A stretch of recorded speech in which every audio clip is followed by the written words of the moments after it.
Chapitre 3, le mouvement. 1. Paragraphe 1. Relativité du mouvement. Pour étudier un mouvement, il faut définir le système considéré, un point, un objet, une partie d'un objet, choisir le référentiel, objet de référence par rapport auquel on étudie le mouvement. Exemple, le voyageur A dans le bus est immobile par rapport au bus, mais se déplace par rapport à C. Le bus et C sont deux référentiels différents. Paragraphe 1.1. Repère d'espace. A. Un référentiel, on associe un repère d'espace. C'est un système d'axes munis d'une base considérée de 1, 2 ou 3 vecteurs unitaires et d'un point d'origine O lié au référentiel. Comme vous voyez ici,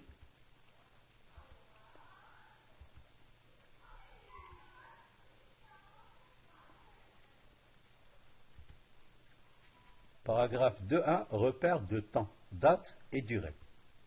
Pour repérer le temps, on utilise une horloge ou chronomètre qui donne la date notée T d'un événement par rapport à une origine des temps choisis arbitrairement.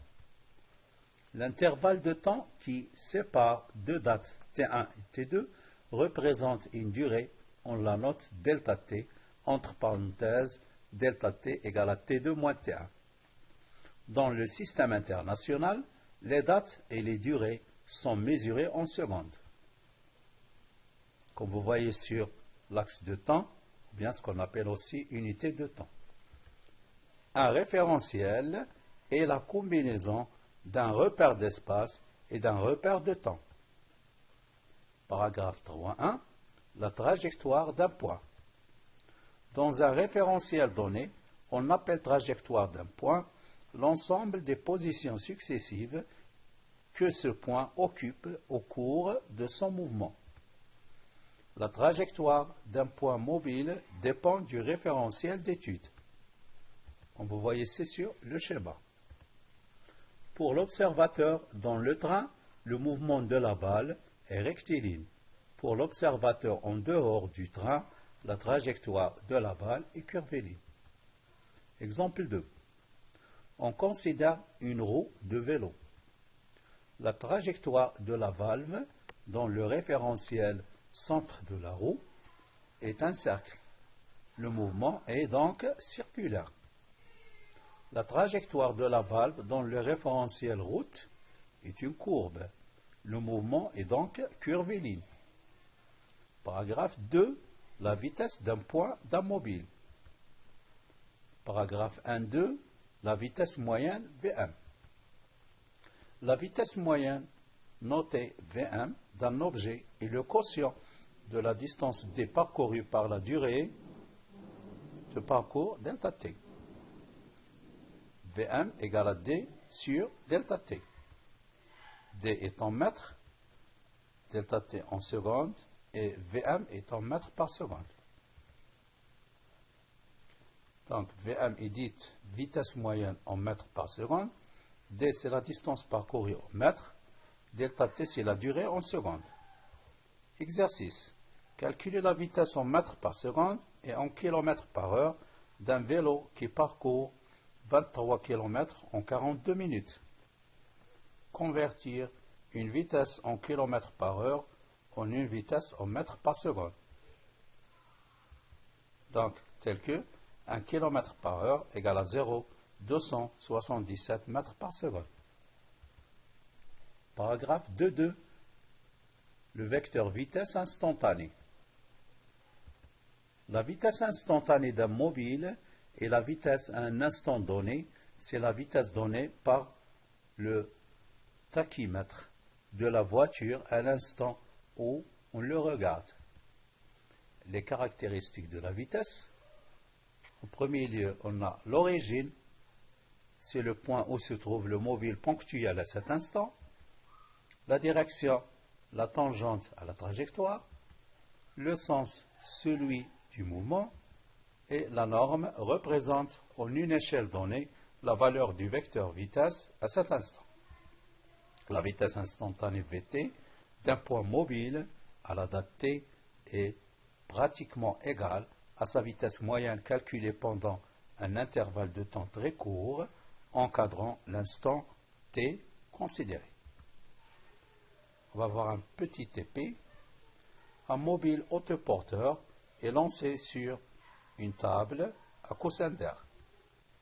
Et on enregistre deux types de mouvements, rectiligne et curviligne, d'un mobile à intervalle de temps égaux et consécutifs, tel que taux égal à 60 millisecondes.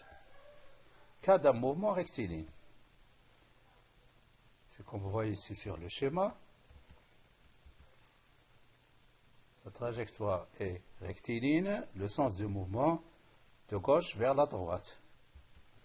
Cas d'un mouvement curviligne, voilà, comme vous voyez, la trajectoire est un petit arc de cercle. Vous voyez ici le sens du mouvement. Question.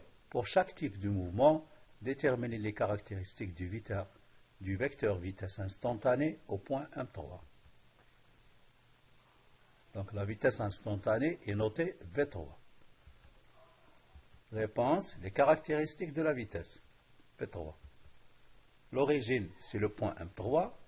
La direction, la droite qui passe par tous les points. Le sens, celui du mouvement vers la droite. La norme, VI égale à MI moins 1, MI plus 1 sur 2 taux. Donc, c'est-à-dire que V3 égale la distance M2, M4 sur 2 taux. Donc, si on fait une petite application, on tombe sur la valeur V3 égale à 0,44 mètres par seconde.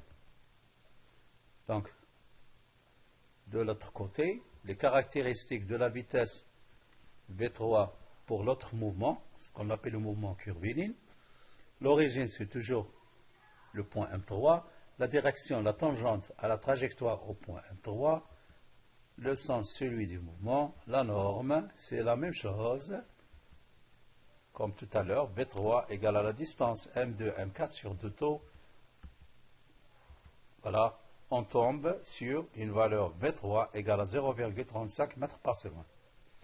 Paragraphe 3. Le mouvement rectiligne uniforme. Définition 1.3. Le mouvement d'un point est dit rectiligne uniforme si son vecteur vitesse V est constant en valeur, en direction et en sens. Paragraphe 2.3. Caractéristiques du mouvement rectiligne uniforme. La trajectoire du point M est une droite. Le point M parcourt des distances égales pendant des intervalles de temps égaux. La vitesse instantanée à chaque instant est égale à la vitesse moyenne, VI égale à Vm. 3.3. L'équation horaire d'un mouvement rectiligne uniforme, entre parenthèses x, varie en fonction du temps. Soit x l'abscisse du point M à l'instant t, soit x0 l'abscisse du point M à l'instant t0 égale à 0, soit v la vitesse du point M, entre parenthèses, la vitesse instantanée égale la vitesse moyenne. V égale la distance parcourue sur la durée du parcours. Voilà, tel que v égale à x moins x0 sur t moins t0. Donc finalement, on démontre que x égale à vt plus x0. Donc, comme vous voyez ici, l'équation horaire du mouvement rectiligne uniforme, c'est une fonction affine, ne passe pas par l'origine. V, la vitesse du point M en mètres par seconde. X, l'abscisse du point M à l'instant t en seconde. X0, c'est l'abscisse du point M à l'instant t égale à 0. Exercice d'application. Le schéma suivant correspond à l'enregistrement à l'échelle 1 sur 2 du mouvement d'un point mobile.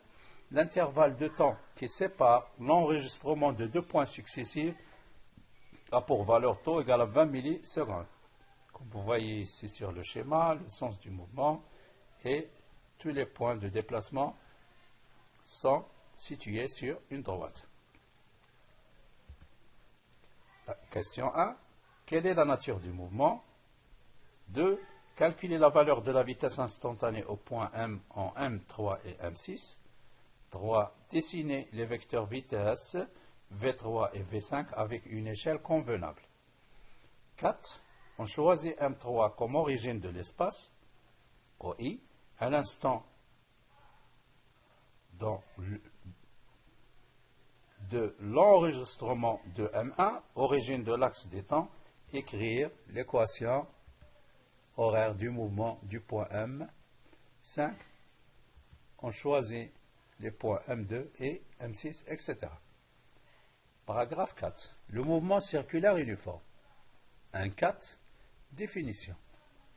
Un mouvement d'un point matériel M est circulaire uniforme si sa trajectoire a la forme d'un cercle et si la norme de la vitesse V est constante.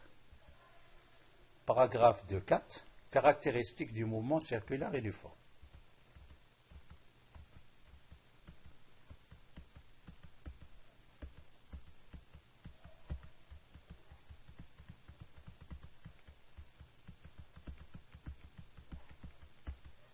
Donc, la trajectoire du point M est circulaire.